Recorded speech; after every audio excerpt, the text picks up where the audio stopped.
Bonjour à tous, j'espère que vous allez bien. On se retrouve pour l'analyse de AAV aujourd'hui. C'est vous qui l'avez choisi en commentaire. Je vous rappelle, cette fois-ci, vous avez la possibilité de voter entre TIA et SEI. Le coin qui reviendra le plus en commentaire gagnera l'analyse également. N'hésitez pas à me proposer d'autres altcoins que je pourrais analyser. Également, je vous rappelle qu'on a toujours notre service d'algorithme qu'on vous met à disposition gratuitement. Ils sont rentables sur les 8 dernières semaines. On a fait 7 semaines positives, c'est un 7 sur 8, c'est énorme. L'algorithme SPT qui a fait encore plus 2,46 R la semaine passée. Et les algorithmes qui ont fait 29 TP qui offrent des APY qui sont très intéressants, donc des rendements annuels très intéressants.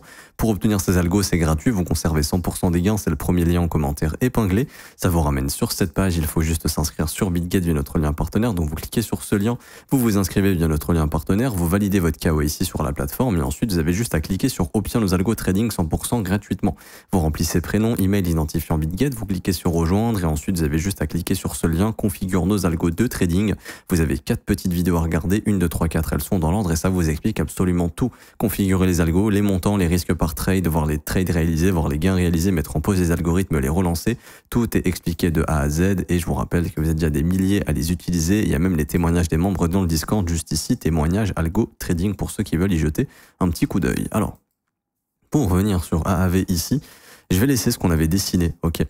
Ça nous facilitera le travail et ça permettra d'aller un petit peu plus vite. Donc, on avait vu que le mouvement était complètement haussier depuis cette prise de liquidité et ce breaker block qui s'est formé. C'est un signal d'inversion. Là, il n'est plus possible de spéculer bearish, il faut spéculer bullish aussi parce que le breaker block est un signal d'inversion, surtout quand il est initié comme ceci après une grosse prise de liquidité.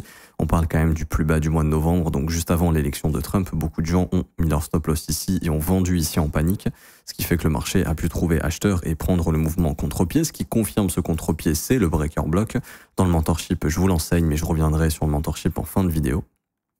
Et donc, depuis justement, ce dont on avait vu ensemble, c'est le marché va offrir des retracements très peu profonds. Et ça, c'est sur tous les altcoins. Ici, vous regardez bien, je parle des altcoins qui sont forts, pas des altcoins qui sont super faibles et qui sont encore au ras des pâquerettes, qui sont par exemple comme ça. Mais ceux qui sont en train de retracer, si vous regardez bien, enfin, quand je parle de retracer, je parle de retravailler la précédente jambe baissière, offrent des dips très peu profonds. C'est-à-dire qu'ils ne font pas des retours sur support, ils ne font pas des opportunités exceptionnelles, c'est normal. Ils vont juste retravailler très souvent les derniers fair value gap qui ont été formés. Comme ici sur AAV, on en avait parlé, ce fair value gap, c'était un très bon point d'entrée pour faire de la continuation haussière. Et voyez, on est venu dedans très légèrement. L'entrée du fair value gap, c'est 157 $. On est venu mêcher jusqu'à 155, mais regardez comment c'est rapide ici. Petite mèche, boum, ça repart immédiatement.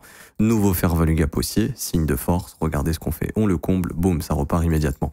Donc tout ça, ça indique un state delivery bullish. Donc une livraison du prix qui est haussière, un marché qui est contrôlé par les acheteurs. Et donc il offre très peu de dips. Et c'est justement pour faire deux choses. Pour frustrer ceux qui veulent acheter, qui ne se sont pas positionnés, qui avaient peur justement et qui ont raté le train et qui attendent des retracements. Sauf que, à mon avis, quand les retracements vont arriver, ce sera trop tard. C'est-à-dire que quand le marché va commencer à faire des gros dips, bah en fait, les gens vont rentrer et malheureusement, le marché aura déjà top et on repartira dans une jambe baissière. Donc, je dis pas qu'il faut FOMO n'importe où. Hein. Je dis que les meilleurs prix d'entrée sont les fair value gap daily. Donc là, par exemple, si on a un dip sous les $200, 202 $, ce serait pas dégueulasse comme point d'entrée sur le précédent swing high ici pour faire une continuation. Ok. Maintenant, peut-être que ce ne sera pas offert. Ça, c'est ce qu'il faut bien comprendre. Donc ouais, à ce niveau-là, on a un momentum qui est très agressif et on atteint les objectifs 1 à 1.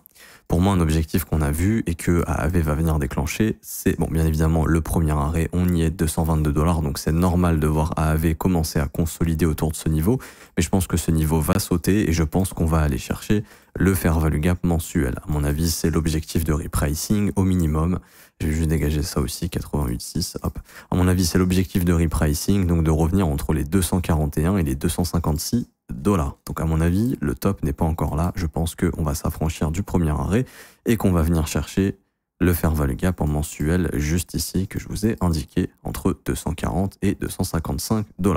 Ensuite, il y a aussi des autres zones à bosser et je pense qu'on va y aller parce que si on casse 38,2 et qu'on vient chercher le fair value gap mensuel, à mon avis, on aura probablement de la consolidation, mais je pense que cette consolidation nous ramènera sur un marché qui va aller justement chercher les fair value gap ici. On a un breakaway gap, un deuxième breakaway gap, donc à mon humble avis, en zone de rechargement de short, cette zone va être retravaillée parce qu'on a des fair value gap vectoriels. Et je pense que AAV se dirige au cours des prochaines semaines, courant de ce mois de mai, voire mois de juin, entre les 285 $ et les 312 $. Maintenant, dans ces zones de prix, soyez conscient qu'il faut prendre des bénéfices.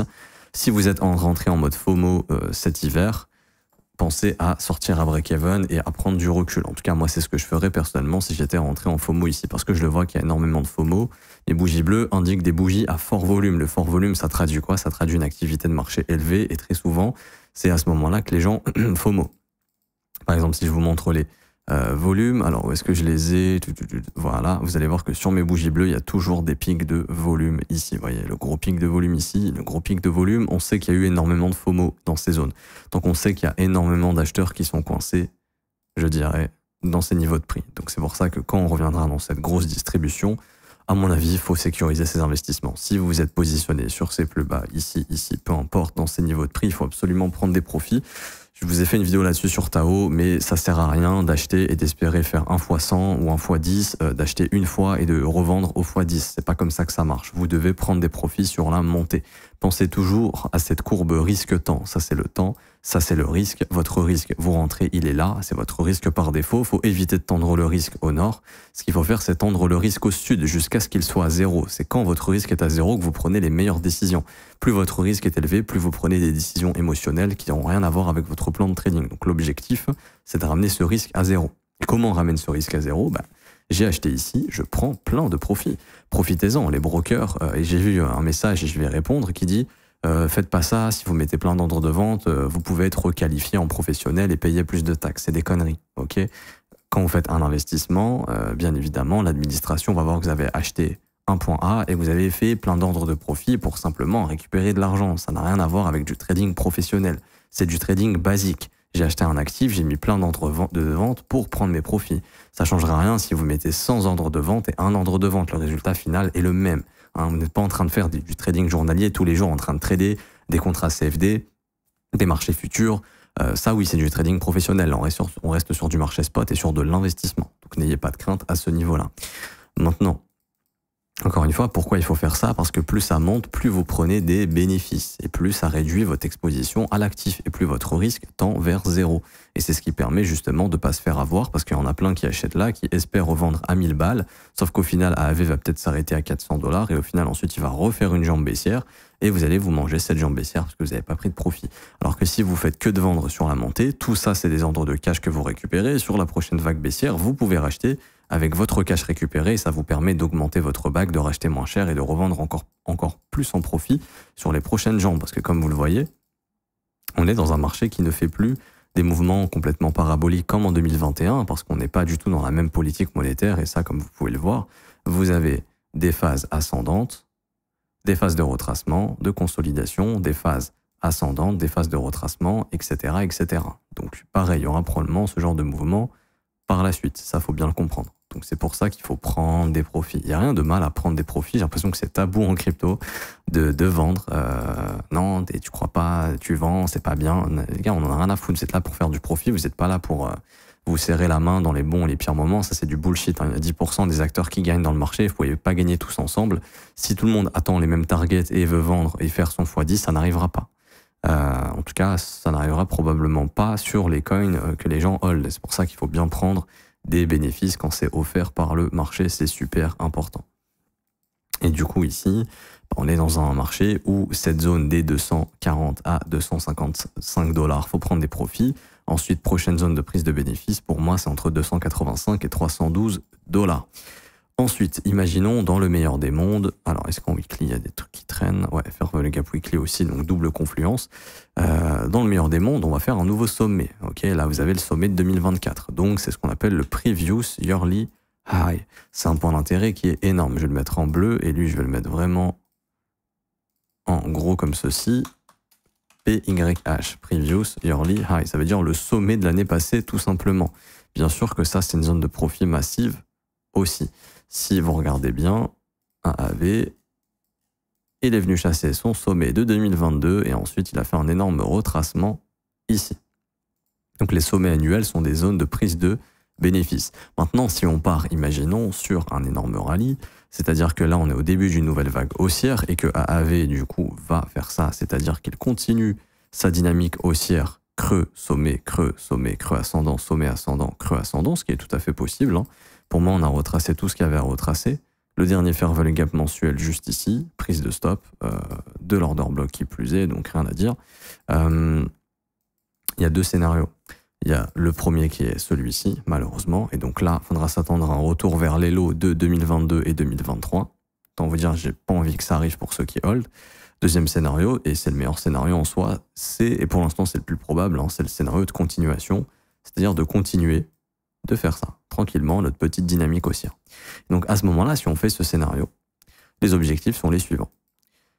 Premier objectif, 477 $, qui correspondra également à la zone de rechargement de short qui n'a pas été atteinte sur le précédent rallye, ce qui m'invite à penser que ça, ce n'est pas un top définitif à 399. Pourquoi ? Parce que si vous regardez bien, ce retracement ici n'est pas venu chercher la zone de rechargement de short, pourtant on a cassé 38,2. Donc à mon avis, il y a énormément de probabilité d'y revenir. Il faut bien comprendre que ça, c'est une zone de profit obligatoire, puisque c'est la zone de rechargement de short du bear market précédent. Donc il faut prendre des bénéfices ici, il faut savoir se payer. Également dans ces zones au-dessus du sommet de 2024. En confluence, on a l'extension ici que j'apprécie des 478 $, extension des 524, et ensuite l'extension. Si jamais on veut aller chercher une extension assez intéressante, ce sera entre les 580 et les 684 $, et donc ça sera proche de la TH de 2021, mais on n'y est pas encore. Encore une fois, pour l'instant, on n'est qu'ici. Il faut déjà casser les 38,2 pour venir chercher la zone de rechargement de short, et ensuite espérer que ça, ce soit pas une zone de reversal, parce que si ça l'est, ça ouvrirait les portes à retester ce lot, voire à faire un nouveau plus bas, et là, malheureusement, à rentrer dans une dynamique baissière qui pourrait carrément avoir pour objectif de venir purger tous ces stops ici à 67 $. C'est pour ça qu'on n'aimerait pas que ça arrive et que le marché fasse un sommet ascendant pour continuer sa dynamique, et même s'il y a un prochain retracement, pour que ça fasse encore un creux ascendant et qu'on puisse suivre cette dynamique sur du long terme. N'oubliez pas qu'on n'est pas en QE, on est encore en QT, donc on est encore en resserrement monétaire. Ça va être compliqué d'avoir des gros all season sur 3 mois, 6 mois avec une euphorie énorme. Faut savoir prendre les mouvements que le marché va offrir. Donc vigilance extrême pour moi dans la zone de rechargement de short, je vous dirais entre 340 et 280 $ à peu près. Si on arrive à passer ces zones, enjoy le nouveau sommet au-dessus des 400 $ qui sera encore une zone de profit, et je vous rajoute même cette mèche ici pour moi qui pareil sera une zone de profit, 459 $ dans la zone de rechargement de short. Et si vraiment ça part sur un rallye plus important, la prochaine zone d'extension entre 577 et 683 $. J'ai pas nécessairement plus de choses à dire. Je vous ferai un point s'il y a un reversal sur le prix, ce qui n'est pas encore le cas actuellement. On voit que la dynamique est totalement haussière. Comment voir si on a un reversal? On verra cassure des bougies haussières et ensuite des fair value gap baissiers qui vont se former. Et donc à ce moment-là, vous allez avoir une confirmation que le flux s'est inversé, et donc là, on repartira à la baisse. Mais pour l'instant, on n'a pas ça. Du coup, on spécule toujours plus haut. Et plus haut, c'est prochaine étape, 241 $. Puis, à mon avis, un peu de consolidation, et ensuite revenir, pourquoi pas, au courant du mois de juin entre les 312 et les 285 $. Je pense qu'on est parti encore pour plusieurs semaines haussières sur ce marché. Alors bien sûr, je peux changer d'avis la semaine prochaine si je vois des signaux de retournement. Mais pourquoi je pense ça? Parce que j'utilise un tool qui est important, c'est le classement de Coinbase sur l'App Store aux US, et on voit qu'on est encore très bas. Le marché top généralement quand on est sur des valeurs qui sont assez importantes, par exemple sur ces niveaux. 2021, Coinbase était deuxième sur l'App Store, donc c'est-à-dire que toute la terre entière achetait des crypto-monnaies. Pareil ici en début 2022, là le 15 février 2022, on était deuxième dans l'App Store, donc il y a énormément de gens qui ont acheté des cryptos. On voit que c'était pareil en mars 2024, on était monté dans le top 50. Avec l'élection de Trump, on est monté carrément dans le top 10. Et donc là, on voit qu'on en est encore loin. Donc quand on va revenir proche de ces valeurs ici, pour moi, il faudra se barrer parce que derrière, ça sentira pas bon. Ça sentira le top, tout simplement. Donc voilà, j'ai pas plus de choses à dire ici. Je m'arrête ici pour aujourd'hui. J'espère que ça vous aura plu. Si c'est le cas, n'hésitez pas à laisser un petit pouce bleu, vous abonner si ce n'est pas déjà fait, à bombarder les commentaires. Merci à ceux qui jouent le jeu. Il y a 2 formations que je vous offre. Premièrement, c'est mon mentorship. Ça va révolutionner votre approche du trading. Ça va vraiment vous former au trading, vous permettre de déclencher des trades super précis, d'arrêter justement de courir après le train et de comprendre la dynamique du prix dans laquelle vous évoluez, et d'arrêter d'acheter un marché baissier, de le DCA quand il est baissier. Je vous enseigne tout ça dans ce mentorship. La lecture du prix, ça s'applique sur du court terme, moyen terme, long terme. Il est gratuit, encore une fois, c'est votre ignorance qui vous coûtera bien plus cher. Si vous ne vous formez pas, vous ne pouvez plus réussir sur le marché crypto sans se former, ça n'existe pas. Acheter un truc à un moment donné et le revendre, et si vous avez fait ça sans plan, c'était de la chance. La prochaine fois, ça peut marcher. La troisième aussi, la quatrième, vous allez tout perdre. Le but, c'est de vous former. Je vous le mets à disposition gratuitement, c'est le premier lien en commentaire épinglé, tous les liens utiles concernant mon contenu. Vous cliquez sur ce lien, ça vous ramène sur cette page, il faut juste s'inscrire sur Bitget via notre lien partenaire. Vous remplissez email, mot de passe, bien sûr, vous créez votre compte, validez votre KYC sur la plateforme, vous faites un trade d'une valeur de 100 USDT et ça vous donnera l'accès au mentorship. Ensuite, pour le récupérer, c'est très simple, vous cliquez sur ce lien, la meilleure formation de trading crypto. Vous cliquez sur obtenir gratuitement, vous renseignez votre email, votre identifiant Bitget, vous cliquez sur recevoir et dans un délai de 24 heures, le mentorship vous sera envoyé par mail. Également, il y a une deuxième formation qui vous sera envoyée, c'est une formation qui vous apprend à vous servir de Bitget, à sécuriser vos crypto-monnaies, à gérer votre capital, une stratégie d'investissement facile à appliquer, les pièges à éviter quand on DCA et également un plan d'action pour les altcoins, tout ça c'est gratuit.